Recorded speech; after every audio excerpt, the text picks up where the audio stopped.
Ty is with ICHOR. He's founder. Come on up, Ty. We try each month to help identify one of the coolest, hottest, neatest early stage companies in town, identify them as a top innovator, because we all know that not all the great ideas come from the big firms, but a lot of the ideas come from all the feet on the street. We're going to continue to highlight companies throughout the year. If any of you know some of these companies, please give us a holler. And, we want to consider them. But let me turn it over to Ty. He's going to get you started on some exciting things. And once you get done with Ty, we're going to turn it over to our main event. So, Ty, it's all yours. Thanks, Steve. I'd like to get started with a little story about where we've come from and kind of why we're here tonight. So give me a second. Let me get this up.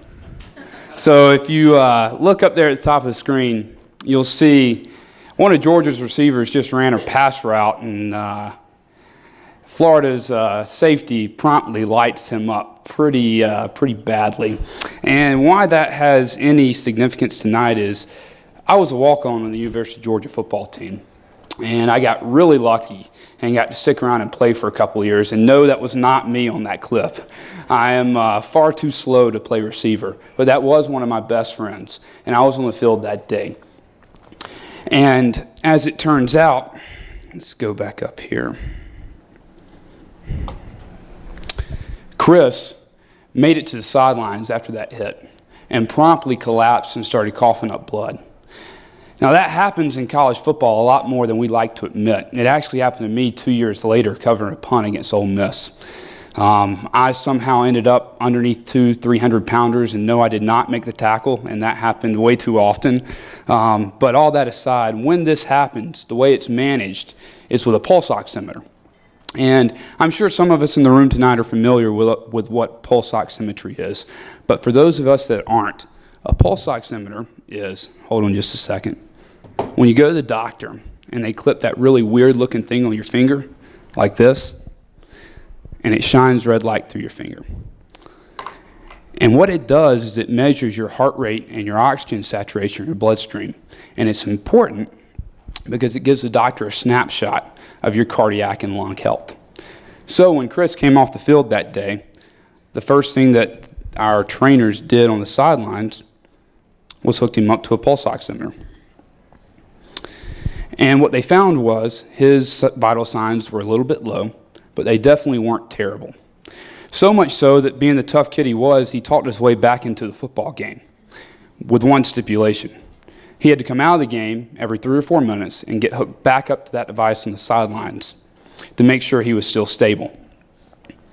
So what we had was a situation where one of our best players was missing valuable game time and arguably one of the biggest games Georgia plays every year, right?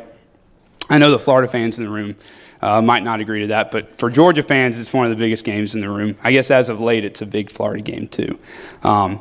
So Chris missed game time because of a lack of equipment on Georgia's sidelines. You see, in college football, we need a device that is a wearable, wireless vital signs monitor that could have kept Chris in the game that day. As we dove a little bit further into this instance, we found that there are over 2 million sports injuries every year. And those lead to over 30,000 hospitalizations. And that's just what's reported.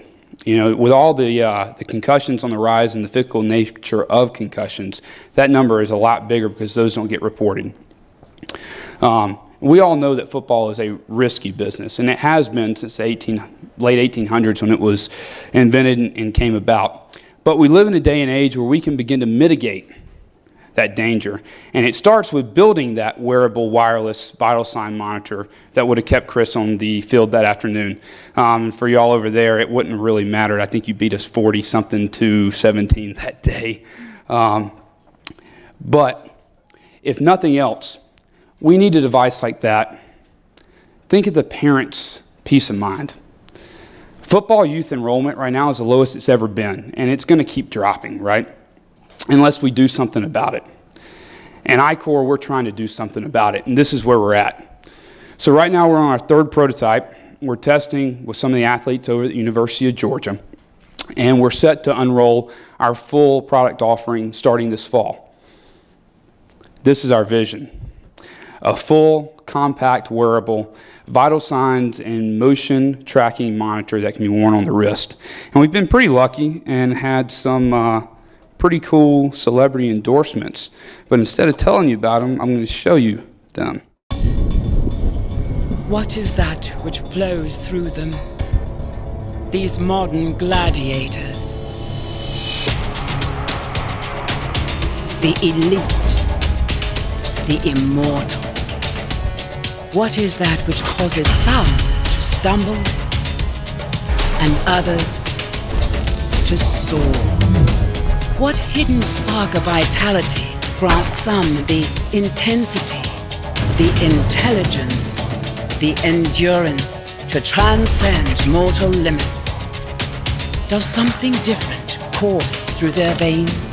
Does some strange ember burn in their chests? What flows through them? In Athens, in the birthplace of the athlete, they called it the blood of the gods.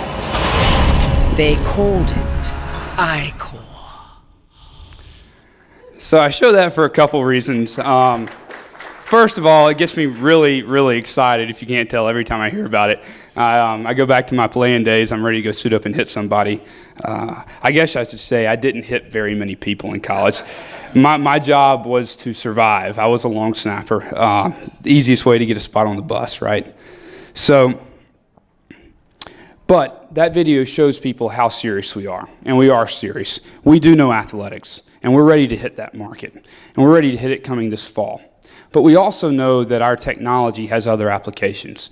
So we're here tonight looking for partnerships and specific partners that see other markets that our device has applicability in, or has existing relationships with customer segments in our own market that we maybe haven't hit yet. So I'll be here all night. I'm going to wrap up with that. And I guess, Bob, I'm giving it to you. Thanks, guys. My name's Ty, ICHOR, and I'll be around all night.